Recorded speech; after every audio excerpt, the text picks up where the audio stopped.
Hey friends, Miss Samantha here again. So, I decided to read you a bunch of poems, a bunch of silly poems that I have collected throughout the years. So, when I was in 5th grade, I was super into poetry, and my teacher encouraged me to write poems, and I've been doing reading and writing poems ever since I was in 5th grade.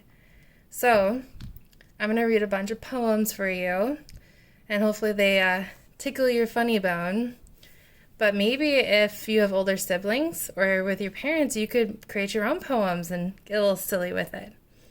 So, this book that I got is called For Laughing Out Loud, Poems That Tickle Your Funny Bone. Do you know where your funny bone is?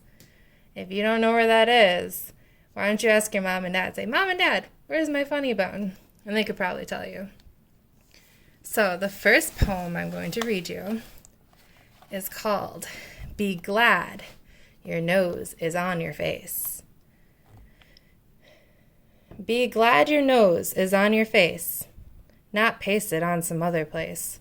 For if it were where it is not, you might dislike your nose a lot. Imagine if your precious nose were sandwiched in between your toes. That clearly would not be a treat, for you'd be forced to smell your feet. P.U. Your nose would be a source of dread, were it attached atop your head. It soon would drive you to despair, forever tickled by your hair. Have you ever had your nose tickled by a feather? I'm sure it'd probably be pretty similar if it was in your hair. Within your ear, your nose would be an absolute catastrophe. For when you were obliged to sneeze, your brain would rattle from the breeze. Your nose instead, through thick and thin, remains between your eyes and chin, not pasted on some other place. Be glad your nose is on your face. That's by Jack Preletsky. Another poem I have chose to read for you guys is from A Pizza the Size of a Sun. Now the drawings are by James Stevenson, but the poems are by Jack Preletsky. So the same guy that we just read from that book. So this one is called A Pizza the Size of the Sun. See these people? They're pointing up, and the doggy's even looking up. A pizza the size of the sun. This guy's running to point too. I'm making a pizza the size of the sun. A pizza that's sure to weigh more than a ton. That's more than a car. A pizza too massive to pick up and toss. A pizza resplendent with oceans of sauce.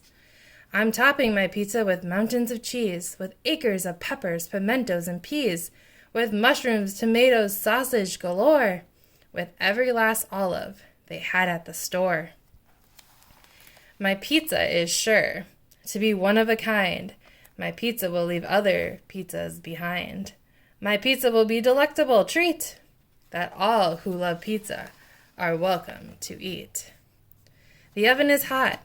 I believe it will take a year and a half for my pizza to bake. I hardly can wait till my pizza is done. My wonderful pizza, the size of the sun.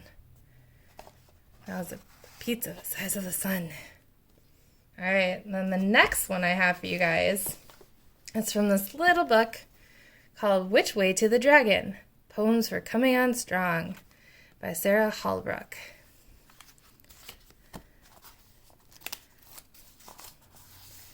Which way to the dragon?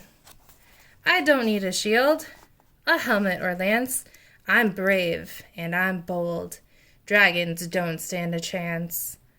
My brain is my shield. I stand on my guard. My words are my lance and my head is real hard. I am armored with courage and I have the desire. I'm short, but I'm quick. I can even spit fire. I'm sharper than steel, and I'm not just bragging. I'm coming on strong. Which way to the dragon? And then to kind of keep the dragon thing going, there is a book called Falling Up, Poems and Drawings by Shel Silverstein. This one is called Don the Dragon's Birthday. Here he comes across the lake. He's coming in for his birthday cake. Sing happy birthday, Dragon Don, and watch him blow the candles on. Right? So we light our candles to blow them out, right? But what do dragons blow out of their mouth? Like fire, right? So he's going to blow his candles not off, but on. You think he'll make a wish? What would a dragon wish for, huh? Let's see, another poem in here is called Yuck. Look at this picture. These people are all stuck together. I wonder why. I stepped in something yucky as I walked by the creek. That's like by the stream or like the river, a small river. I grabbed a stick to scrape it off, but the yuck stuck to my stick. I tried to pull it off the stick. The yuck stuck to my hand. I tried to wash it off, but it stuck to the washing pan. I called my dog to pull me loose. The yuck stuck to his fur. He rubbed himself against the cat. The yuck got stuck to her. My friends and neighbors came to help. Now all of us are stuck, which goes to show what happens when one person steps in yuck. Oh, I hope we don't ever step in yuck. That reminds me of the book Billy Baloo Stuck in Goo, right, friends? We read that one a lot at New Horizon. And the last book I'm going to read to you is a book called The New Kid on the Block. This one doesn't have a cover, but it is called Boing, Boing, Squeak. Boing, boing, squeak. Boing, boing, squeak. A bouncing mouse is in my house. It's been here for a week. It bounced from out of nowhere, then quickly settled in. I'm grateful that it came alone. I've heard it has a twin. It bounces in the kitchen. It bounces in the den. It bounces through the living room. Look, there it goes again.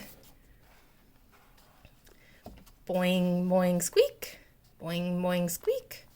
A bouncing mouse is in my house. It's been here for a week. It bounces on the sofa, on the table, and the bed. Up the stairs and on the chairs, and even on my head. That mouse continues bouncing for every minute of the day. It bounces, bounces, bounces, but doesn't bounce away. Boing, boing, squeak. Boing, boing, squeak. A bouncing mouse is in my house. It's been here for a week. I hope I don't have a bouncing mouse in my house. Maybe my puppy would help me with that one. So, I hope you guys enjoyed the poems from all the books that I had. You're welcome to look at your local library and see if there's some there. I don't know if I guess libraries are closed, sad.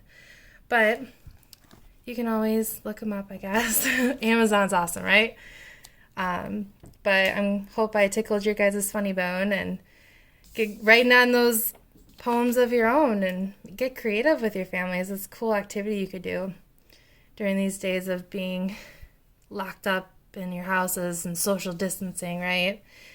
You gotta just practice on getting creative and doing fun things that maybe you've never done before. Thanks for watching.